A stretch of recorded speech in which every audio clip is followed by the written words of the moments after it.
Well, market volatility has certainly been a theme for the past several years, with records being set in nearly all livestock markets. And here at the American Farm Bureau Federation's annual convention in San Antonio, Texas, AFBF economist Bernt Nelson explained these dynamic market conditions and what cattle producers can expect here in 2025 and beyond. We have a low cattle inventory right now. With that, we have strong demand for beef that's kind of holding this up. And so, as we see things sitting with a low cattle inventory, consumer that wants to continue eating beef after we developed a strong taste for beef during COVID, and it continues even at these higher prices. I think things are set for higher prices to continue, even though we're in a place of some high volatility. You know, as we look at this thing, I don't think we're looking for a fall anytime soon, but this comes with its risks. He says all the market signals still indicate that herd expansion isn't happening. I don't know that we have any real behavior of retention yet.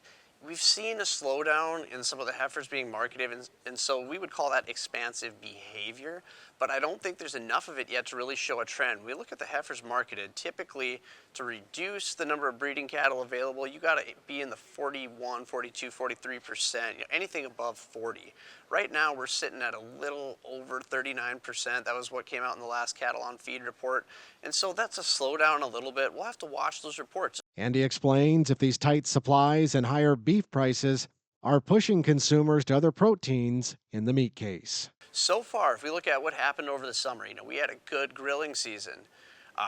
Demand started to slow down there as we saw a record price for the all-fresh price of beef in the grocery store, but it bounced back. It continues to follow through after that little slowdown in demand.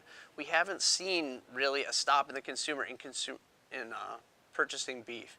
But if we pay attention to what type of money is going to be in the consumer's pocket, there's talks of some policy changes. When we talk about tax incentives, these are things that in the short run could give the consumer money.